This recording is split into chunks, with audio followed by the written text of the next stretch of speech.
পার্লামেন্টের বিরোধী দলনেতা অধীর রঞ্জন চৌধুরী সহ অন্যান্য সংসদের শীতকালীন অধিবেশন থেকে সাসপেন্ড করার প্রতিবাদে রঘুনাথগঞ্জ 2 নম্বর ব্লক কংগ্রেস কমিটির পক্ষ থেকে অবিলম্বে রঞ্জন চৌধুরীর ওপর থেকে সাসপেনশন প্রত্যাহার, সংসদ ভবনে নিরাপত্তা, প্রধানমন্ত্রী এবং স্বরাষ্ট্রমন্ত্রীর বিবৃতির দাবিতে এবং কেন্দ্র সরকারের পদত্যাগের দাবিতে পথ অবরোধ করে বিক্ষোভ প্রদর্শন করা হয়।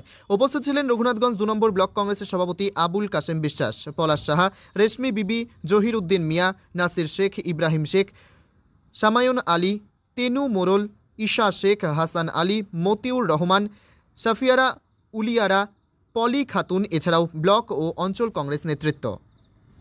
জঙ্গিপুর থেকে তরিকুল শেখের রিপোর্ট, জঙ্গিপুর টিভি। আজকে পার্লামেন্টে ক্ষমতাসীন দল থাকা সত্ত্বেও পার্লামেন্টে যারা সংসদ শীতকালীন অধিবেশন চলছে সেই সংসদদের ওখানে গ্যাস বোমা ছাড়া হয়েছে এবং পার্লামেন্টে আতঙ্ক সৃষ্টি হয়েছে।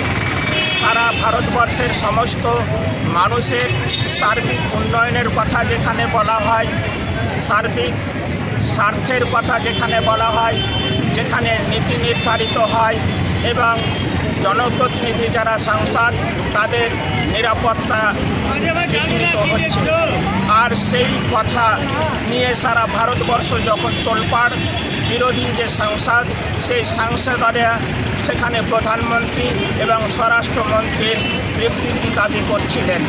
তার ফলে এখানে কেন্দ্রের সরকার ঠিক ইংরেজদের কৌশলে পার্লামেন্টের সমস্ত বিরোধী দলের সংসদ সেই সংসদকে বহিষ্কার করা হয়েছে, সাসপেন্ড করা হয়েছে। তার প্রতিবাদে সারা ভারতবর্ষের প্রতিটা গ্রামে গঞ্জে আন্দোলনে মানুষ মুখরিত হয়েছে।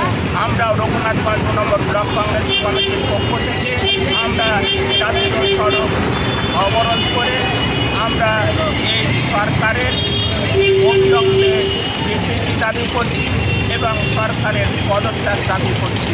আমরা অধীর রঞ্জন চৌধুরীর নেতৃত্বে আমরা এই আন্দোলন